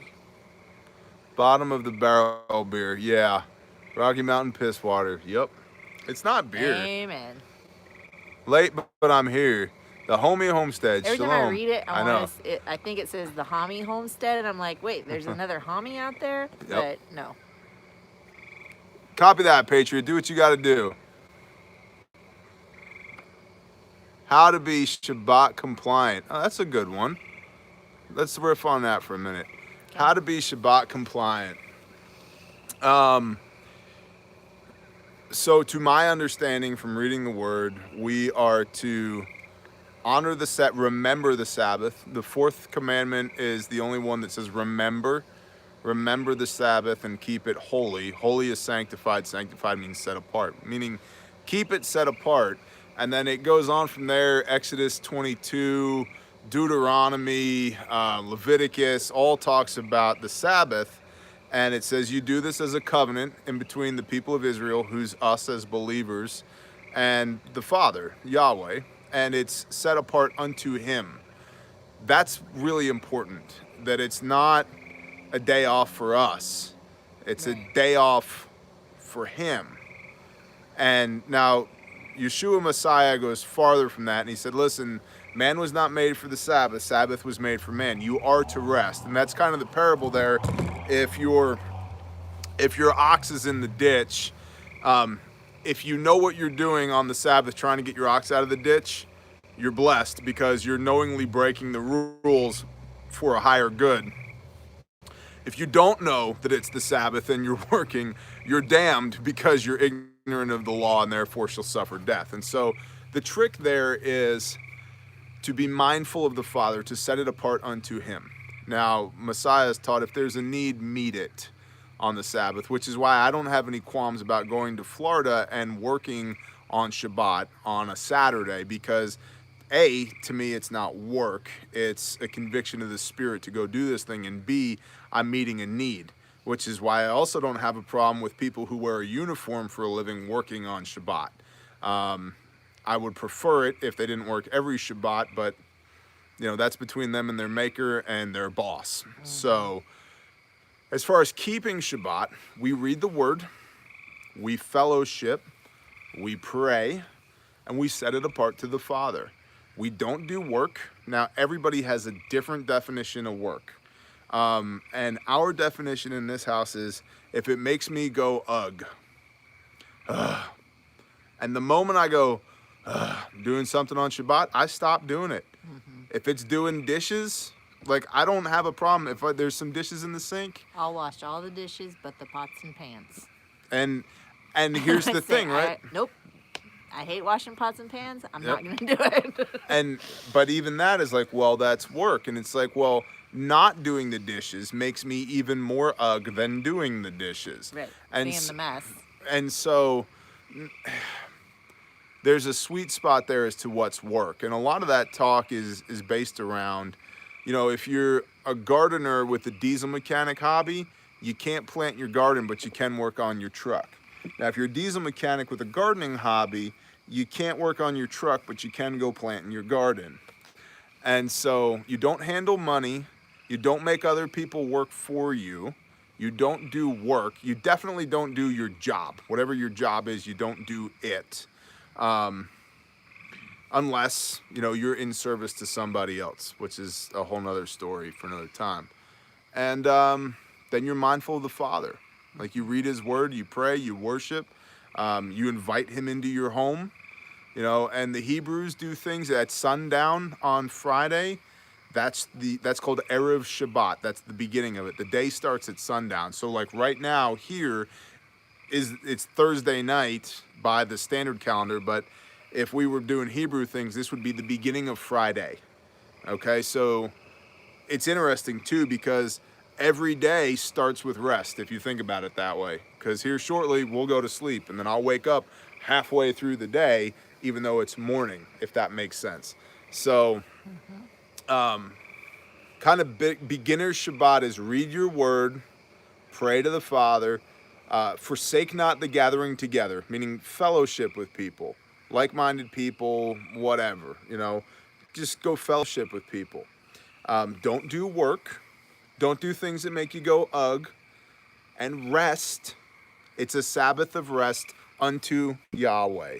What that looks like for you is probably going to be a little bit, there's an element of individuality there. Like I said, there's things that I like to do on Shabbat that you don't like to do, and there's things that you like to do on Shabbat that I don't like to do. I'm not big on traveling on the Sabbath. Unless it's to go to Shofar. So it's like, and that's legitimate travel for us. So like there's all kinds of lines everywhere for it. But you don't handle money, you don't do business, you don't work. and you set the day apart. This is the day that we're mindful of the Most High.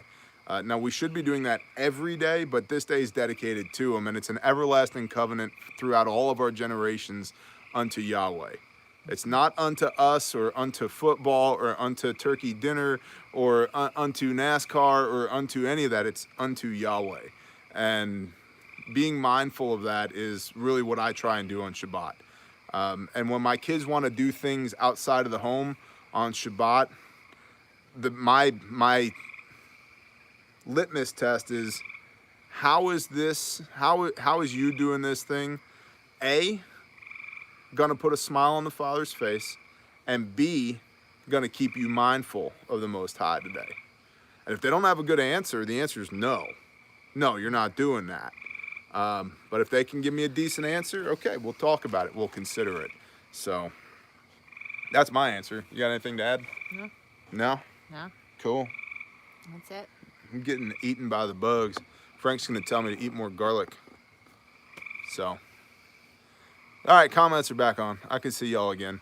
It's funny, as the channel grows here, it's gotten to the point even on Patreon where I gotta pause the comments to not get distracted, you know? It's funny because Patreon for a while was like the old school YouTube where there was only like 10 people on and it was cool. Like, this is cool, but it was super conversational. Simunition for training and its value. I love it. It's the best. Yeah, if you can afford it.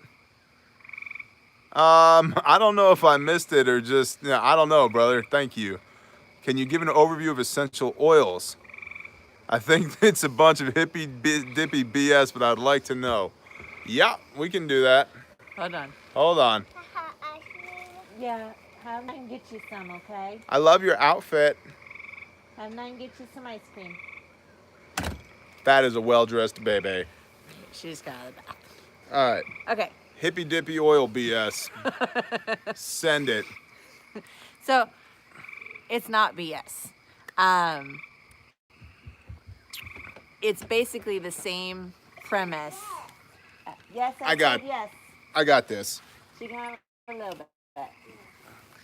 I'll be right back anyway. You talk to So them it's about the basically oils. the same premise as herbal remedies.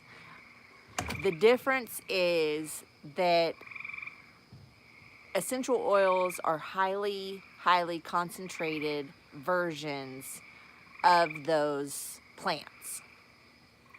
So with that, you don't need a lot. Typically 1 or 2 drops is gonna be plenty to use. And they're gonna cover or help support everything from emotions, digestion,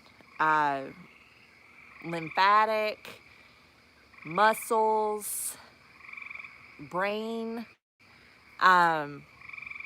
It's a whole spectrum. That's why we call it whole body wellness, is because it literally, they will support you from the inside out, from head to toe.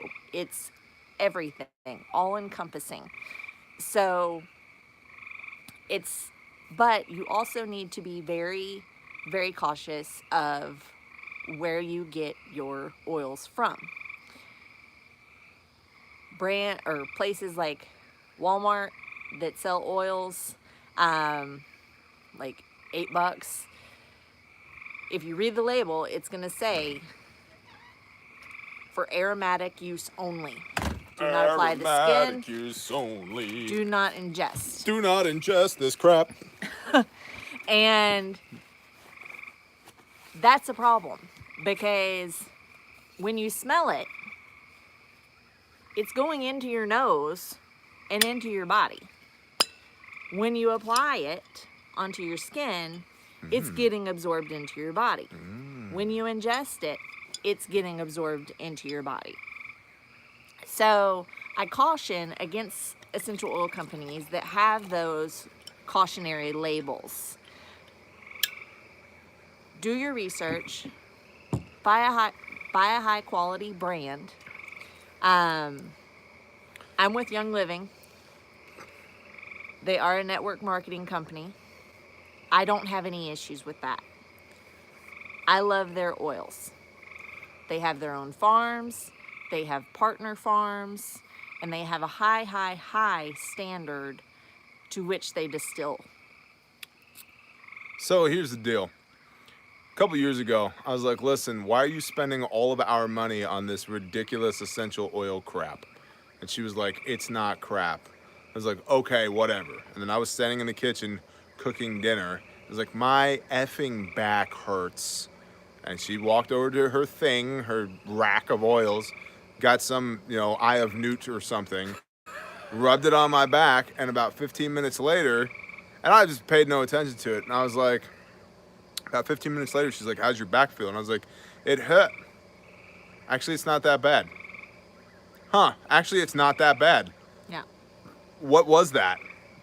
Oh, that was Panaway or whatever. I was like, oh, okay. And that was kind of the beginning of my mind being changed. Right. You guys know me. I'm Having the stomach flu and rubbing some dye guys on your belly.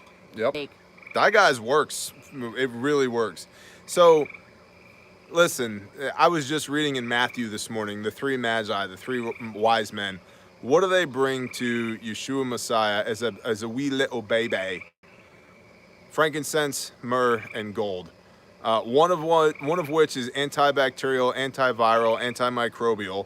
One of which is a pain reliever, and one of which is gold. right. If you just had a baby, what three things could Which you in possibly the time, ask for? frankincense was more expensive Than gold. Yeah. So, anyway, they work, is all I'm gonna say. I would Yeah. never think that they would, but they work. So,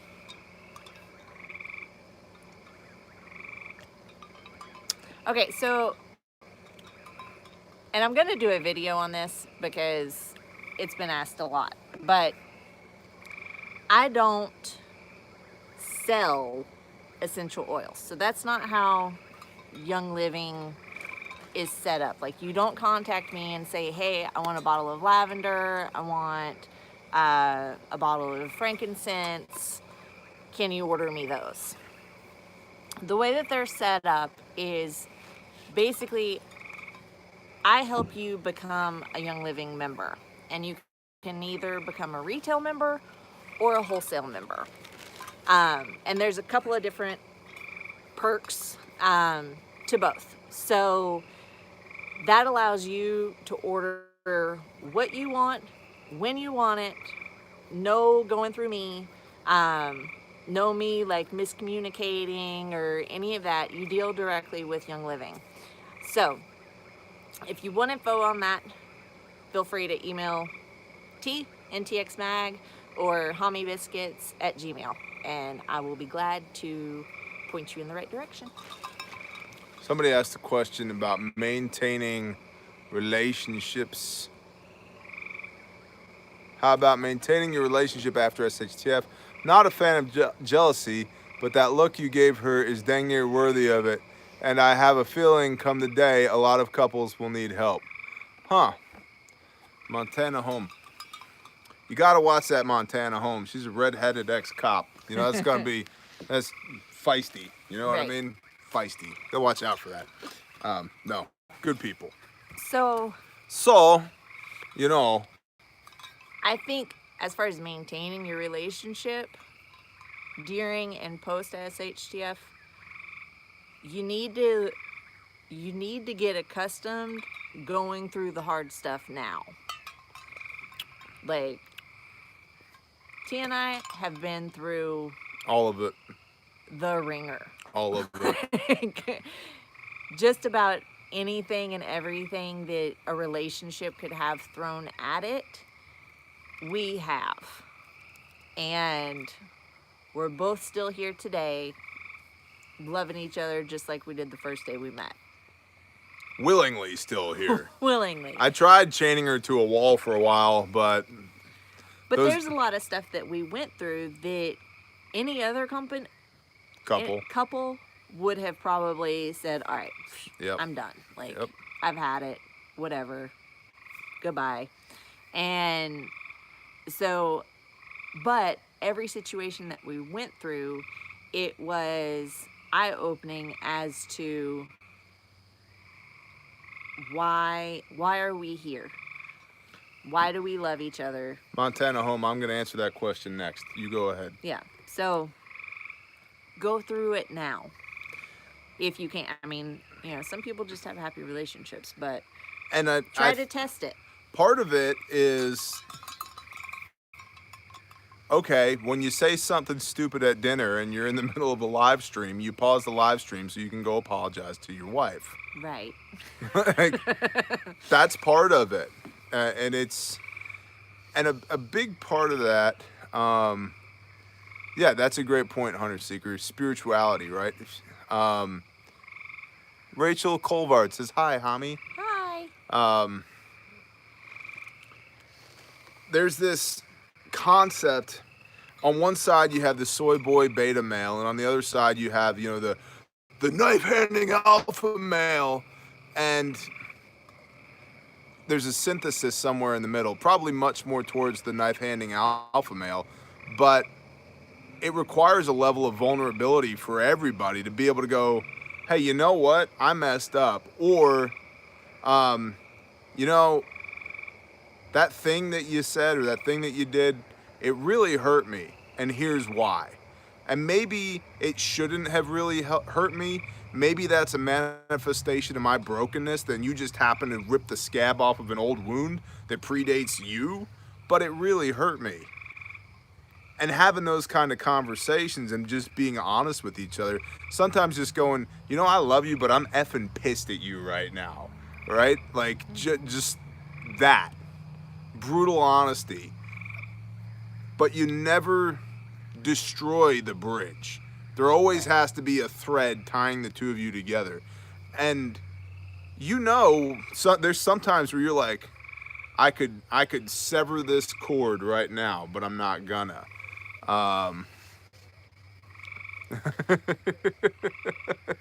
Yeah, we gingers are definitely a force to be reckoned with. So maintaining relationships in SHTF, a man does the hard things. I can't speak to a woman, but We do hard things. What I'm saying though is, what I'm saying though is this. This is not a new concept here. Men do hard things, including being brutally honest with the people that they love. Talk about that sometime on Mondays. That's a good point. So yeah, I think you're spot on as to how to maintain a relationship. Do the reps now. Mm-hmm. Get all that baggage and that wounding out of the way now. And I counsel people on this too. Our spouses know which buttons to push. Mm-hmm. Sometimes you just have to, in love, look at that person and go, number one, quit pushing that button. Number two, that doesn't work anymore. Amen, Hunter. And put do team building exercises together. Like, go out and build a shelter together. Go out and camp together. Yep. Go out and forage together. Together. Whatever, go together. Work on a car together. Yeah, your little hands in a 5.4 Triton engine. Live life together, right? And the more context you build with people, the more likely those people are going to be there when you need them, when times get tough. I want to go to Montana Holmes' question as far as what book in the Bible should I start reading, or should I just get the scriptures? The scriptures is the Bible. It's just I have a video on this on YouTube because I get this question all the time. The scriptures, I love it for 3 reasons. Number one, it's a direct translation from the original source texts, the Hebrew, the Greek, and Aramaic. It's not been stepped on and translated hundreds of times to fulfill an agenda. Its only agenda is the truth. So I love it for that. Number two, it preserves the name of the deity. So instead of Jesus and the Lord, which are both Romanizations or Anglicizations, whatever that word is that I can't remember, they are not the names, okay? So you have Yahweh or Yahuwah as the Yod Vav He as the name of Father God, the Lord, as it's usually translated in the King Jimmy. And then you have Yeshua or Yehosha as the name of Jesus, because that was his name. He was Yeshua of Nazareth. And, you know, he was born in Bethlehem, moved to Nazareth to fulfill part of prophecy, so forth and so on. After coming out of exile in Mitzrayim, he returned to the promised land. Whole nother story for another time. But anyway, here's the thing. It preserves the name of the deity. So we have their real names. And is there power in the name of Jesus? Yes, I've literally cast out demons in the name of Jesus. But there's even more power in knowing what somebody's real name is. If you called me Bob for years and then one day I said, listen, my name's T. You could keep calling me Bob. I would answer to it. But at some point, if you're going to pursue a deep and abiding relationship with me, call me by my name. Call me by T. So this is the scriptures, John Slatton, the ISR, Institute for Scriptural Research. No, it's not harder to understand, and we're going to come to that in a minute. And then number 3, the reason I love it, and as far as is it harder to understand, in the New Testament, any place where Messiah or the 12 disciples or anybody else teaches or speaks something from the Old Testament, it's in bold with the book, chapter, and verse right underneath it. And it clearly paints the picture that the Old Testament is not for the Jews and the New Testament for the Christians. That's not how it works. It's one complete living document, and the only thing that separates the Old Testament and the New Testament is one thin blank page. And I firmly believe that. And I believe that the covenants stack. They don't go away, not one after the other after the next. If they didn't, we wouldn't still be being fruitful and multiplying right now, because that's the Adamic covenant, right? And so forth and so on. I don't want to go down that road, but the point is that it clearly illustrates the relationship, between the Old Testament and the New. And then as far as, is it difficult to understand? I would highly recommend you buy the scriptures, pray over it, and say, Father, just speak to me, and he will. And then we have a playlist called Shabbat at our channel. You can start at Genesis 1 and read the scriptures with me from the beginning, and I just read it word for word. So, yeah, I love it. I love it, and I find it to be more accessible, for example, than the Sefer, which is another literal translation from the Hebrew source texts. But the Sefer is the size of a freaking big dictionary, and it comes with another smaller dictionary of books that's just the names and places translated from Hebrew to English. And I find it hard to follow. It's a very scholarly book. It's a great book, but it's very scholarly, whereas the scriptures is much more conversational for me. Right. So agree. yeah, I love it. Hebrew words.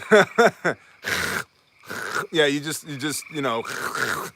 and then Chabada begat Chibadu, and Chabadu begat Chamani, and Chamani begat Chabadu, and Chabadu begat and I'm like, hell, I don't know. But you try, you learn, and you grow in those things. But I don't get a what do they call that? Commission from selling the scriptures. I could care less what Bible you use as long as you have one. But for me, the scriptures just sings to my heart. Where did you get it? It's ISR, India Sierra Romeo Messianic.org. And it's a blue book, and they have some beautiful copies out now. Amazon has it. Yeah, it's a blue book with silver writing that says the scriptures on it. Bless you, brother. I think you'll enjoy it. I love it. It's a literal translation. You're welcome. And the fact that there's no agenda, I mean, it really makes things clear. Like, I'm sure it's been a blessing to me too. And then I'm going to shut up about this. But here's the deal. the modern church, evangelical church, is built around the idea that there is a new covenant. Because of Messiah and this new covenant, all this Old Testament stuff is done away with. The law has been nailed to the cross. If you got little kids around, put your earmuffs on. That's horse shit, okay? It's horse shit. And if you read your Bible for yourself and you read the actual translation of the source text, we have a renewed covenant. It's renewed covenant through Messiah. And everybody loves to say Hebrews 8:8, we have a new covenant. What they don't see is Hebrews 8:6, we have a mediator, a go-between in between us and the Father, who is Messiah. Hebrews 8:8, we have a renewed covenant. And Hebrews 8:10, as our half of the deal, our half of the bargain in this covenant, we are to have those laws written on our heart. And it just boggles my mind, the lack of interest from the modern Christian to base the entire thesis of their faith around Hebrews 8:8 and not read from Hebrews 8:6 to Hebrews 8:10.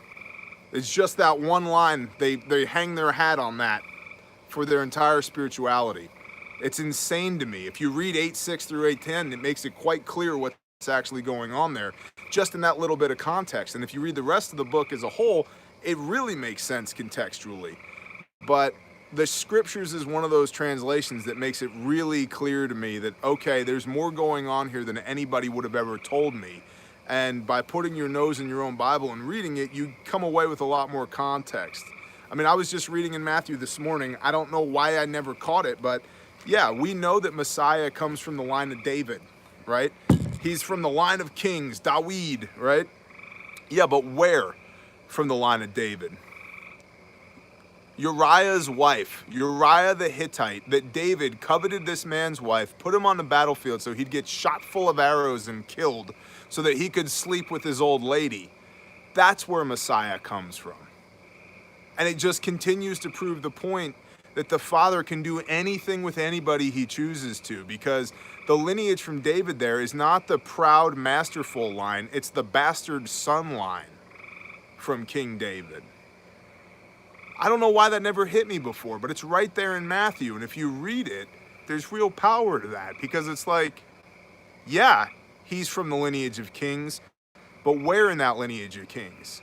And it just continues to prove the point, like, the Father's going to meet you wherever you at with whatever you got. He's going to take care of it, right? There's way more there than meets the eye. And it takes diligence and reading the word for yourself and praying for wisdom and discernment while you do it to catch these things. Because in all my life in the church, for the entirety of my life that I can remember, I don't remember anybody, when it was ever discussed about Messiah being of the lineage of King David, making the point that, yeah, the bastard son lineage after David had this man killed so he could sleep with his wife, right? All that's in there. There's a rich tapestry of story and context in there that you miss out if you don't read it yourself. So now I'm going to shut up. Yeah. Amen, Hunter Seeker. I'm quiet now. Talking to people, honey. Don't put it all on me. Sorry. Thanks, brother. Yeah.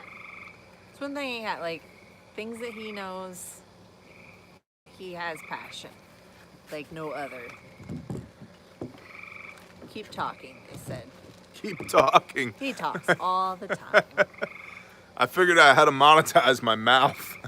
Right? Without the knee pads. I think I'm lucky I came to the way from nothing. I don't have the battle with the churchianity mindset. Amen, dude. Yeah, I agree. And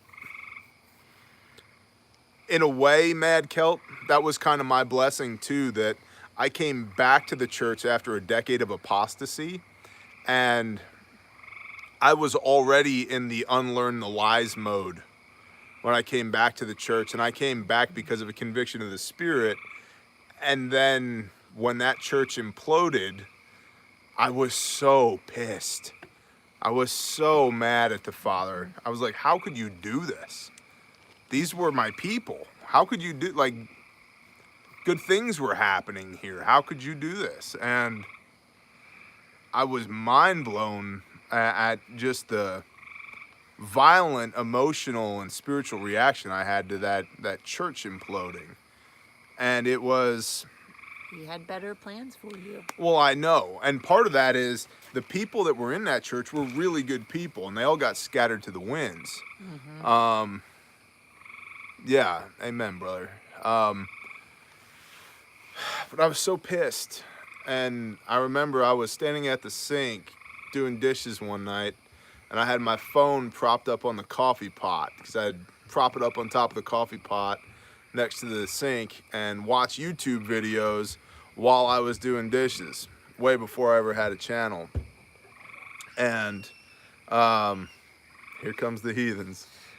And I'd watched a Viking preparedness video, and after that, a video called Withdraw and Prepare from Okay. Shofar Mountain came on. Bye, everybody. Bye, Mama. I'll be Come there on, Nikki, shortly. baby. Go in the house. Put on. clothes on. Come on, Nikki, baby. Yo, Inside. she totally always wears Go. clothes, people. Go. No, inside. Mom's coming. You're letting the bugs in. Hold on. Hold on. So Whoa, don't sit up. they're saying bye to you. Bye, everyone. So shalom. So I watched this video called Withdraw and Prepare, or I listened to this video called Withdraw and Prepare from Pastor Joe Fox at Shofar Mountain. And I remember I was washing a plate. It was a white plate with a yellow ring around the edge of it. And I just threw it into the sink and looked up through my ceiling at the Father and said, what the F are you doing to me? And it was that ton of bricks moment. I knew it was that ton of bricks moment. And I remember saying, okay, all right, I will listen. Yeah, I know. So, and I did. And it wasn't Pastor Joe fanboy syndrome. It was, I had been praying to the Father. I just want to know what's true. I just want to know how to do your thing the best way that I can. And I had already started putting my own nose in my own Bible because my conviction was, well, where can I start? What's my example? And it hit me like a ton of bricks one day. If I'm a Christian, I need to be as Christ-like as possible. Okay. Well, I'm going to do that.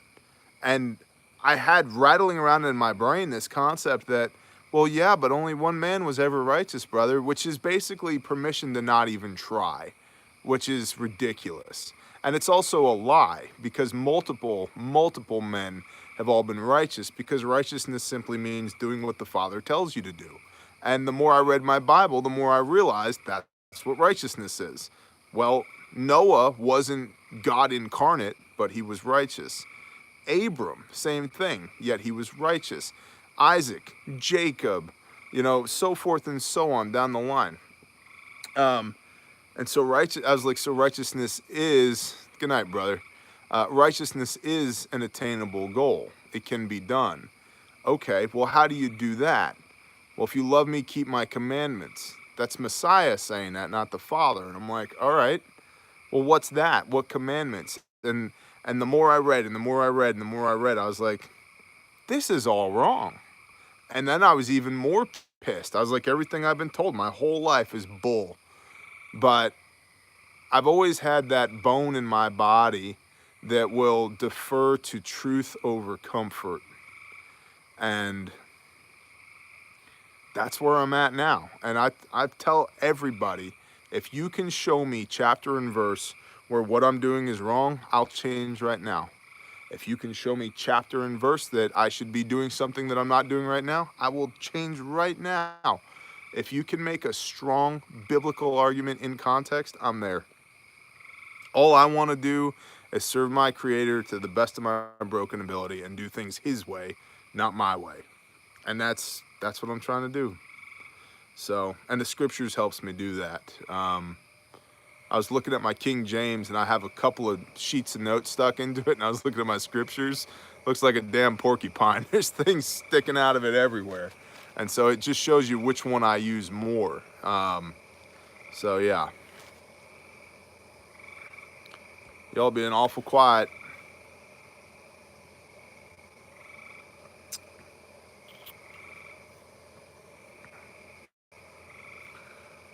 Oh.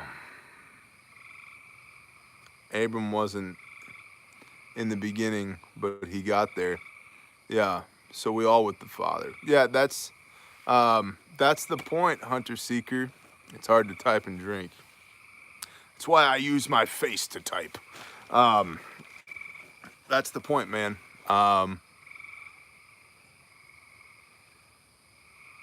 Richie from Boston video. Is Richie from Boston Messianic? Or Christian, or what's his deal? Because he's invited me on. Amberbach, I like it. He's invited me on, but I don't know a whole lot about him, other than we're supposed to do a joint thing sometime. So, oh, gosh. We do the things God ordains. Prepping in progress, shalom. The more I listen tonight, the more I see things I need to do so. I think a lot of pastors read the Bible says and they try to reconcile it against what they have been taught in the seminaries. I agree completely. You know, John Slatton, did you know this? You talk about getting pissed. Just hop onto Google right now. Just type in sermons to buy. You can buy, or type in Matthew 5 sermon, or Acts 2 sermon. And you wonder why it all sounds the same. It's because it is all the same. It's all the same. And we have it's a lot like, it's a lot like the higher education system. Jamie Haas, Roger. It's a lot like the higher education system, where you have a bunch of people that are teaching lies and indoctrinating. Dude, all the times. It's mentioned a half a dozen times just in Genesis. I believe by the time we get to Joseph, we are in the third famine in the land just by Joseph in Genesis. So do the math. Exactly. You know, and that's my thing, is that I don't, I agree, Frank. I don't ever intend to do something because a man told me to do it spiritually ever again. I will take reproof and instruction from a man, but in context of the word and the truth within the word. But I'm done subcontracting my spiritual relationship with the Most High to anybody else but me. Excuse me, but me. That's on me. And shame on me for doing that in the first place, right? And okay, so from now on, you know, sustain, improve that, you know? So, and that's why when I read the word, I always try and read it on a brother level of me talking to you, not talking at you or above you. And because I don't know everything and I don't have authority over you. It's only Yeshua that has authority over heaven and earth, right? And that's just vested in him from the Father. Right now, if we believe on his name, we can tap into that. But who am I to tell you, right? All I can do is speak to the truth that's inherently in the book. But I don't get to boss you around spiritually. And if you let me, shame on you. Because it's easy and convenient. That's bull. So, yeah. Food storage is absolutely biblical. There's a part of me, just because, you know, history doesn't always repeat itself, but it often rhymes. There's a part of me that strives for 7 years of food on hand. It's a lot of freaking food, man. It's a lot of food. And if you look at the story of Joseph, in the first year they ate grain. In the second year they ate grain and started with some animals. In the third year they were eating mostly animals. And by the time they get to the 7th year, it is not good. Even in the land of Goshen, it's not good. It's not good. I mean, they barely made it. Shalom, brother. Thank you for being here. Have a good evening. I'll be going pretty soon as well. My back is shouting at me. So, you know, and then I'll tell you truthfully, I see these modern preachers, non-denominational preachers and evangelicals, hipster beta males up on, you know, with these mega churches, and I just see deception. I just see it. I mean, talk about idolatry. Those people aren't listening to the word. They're listening to that man. They're idolizing that man, not the Father's word. And then what that man is doing is he's not making a biblical, logical argument for anything. He's tugging on the heartstrings. He's playing the emotional game. And it's bull. That's bull. It's one of the things that, for me, again, I'm a very practical person. When people are say, you know, what you need is, you need the proper understanding, the proper interpretation, brother. Like, they literally name the books after the first 3 words in the book. You know, Bereshit, in the beginning, Genesis. You know what I mean? Like, Shemot, these are the names. These are the names of the Israel, like, that's Exodus, right? It's very practical. It's very practical. Like, you don't need the proper discernment to read the word. Like, that's what it says. I'm a literalist when it comes to that. Just like I'm a constitutional absolutist. What does it say? If it says shall not be infringed, then that's what we do. You don't like it? Change it. Add an amendment. I'm not big on the whole, well, you know, times have changed. Copy that, Frank. I will. Turmeric. Noted. But, you know, and here's something to really temper this conversation with, and then I'm going to bed. In the end times, Revelation, even the very elect will be deceived. Medkelt, I agree. Yes, Rod, we're going there. Cayenne, Roger.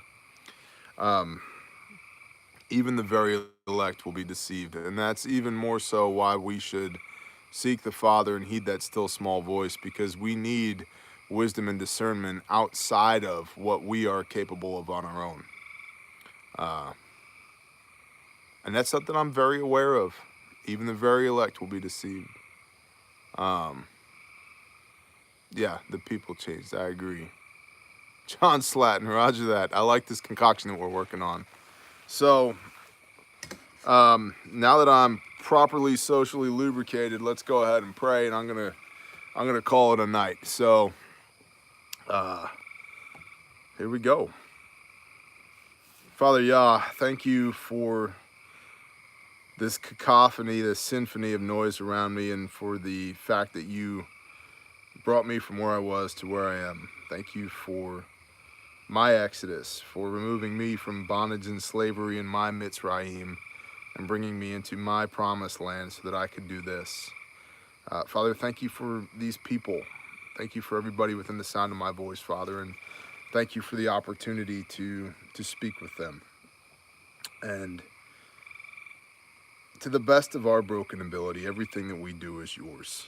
And I acknowledge that, and I give you this time. It's yours, and I ordain it to you. And I just want to constantly ordain my life to you, Father, that it's your will, it's done, that we do things your way, not my way. And I just want to repeatedly acknowledge that. Father, I'm thankful that we get to do this, that we live in a country where we can still do this, and that even as times seem like it could go sideways at any moment, that we can still enjoy this technology to spend time together. You know, everything that we do here lately seems to morph into church, Father, where 2 or more are gathered in your name, there you are. And everything that we do lately, there you are. And I thank you for it. And I absolutely acknowledge your hand in it. I'm amazed at what you do and how you do it and who you use to do it.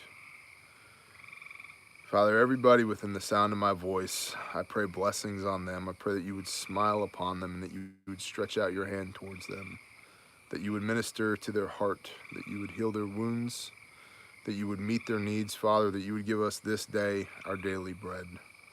We don't know what the future holds, but you do. And so I would pray that you would keep us mindful of the present, Father, that you would keep us fearfully and wonderfully grounded in the now, in the things that we can affect positive change on now, and that we would do these things in such a way that it would put a smile on your face. I ask that you'd continue to shine light on our steps, or light our path, Father, and guide us, and to bring people into our lives that would encourage us and edify us and lift us up, Father, and that when an opportunity presents itself for us to sharpen each other, that we would be a blessing to one another. I thank you for this group. I thank you for your provision and blessing. And Father, I just give it all to you. And I ask all this in the mighty name of Yeshua HaMashiach. Amen.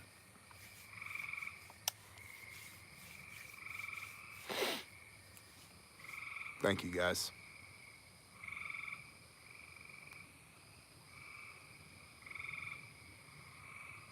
Bless you guys. You guys are cool. Thank you, Lisa. Shalom. Callings. Shut up, neighbor. Onion ninjas, they're everywhere.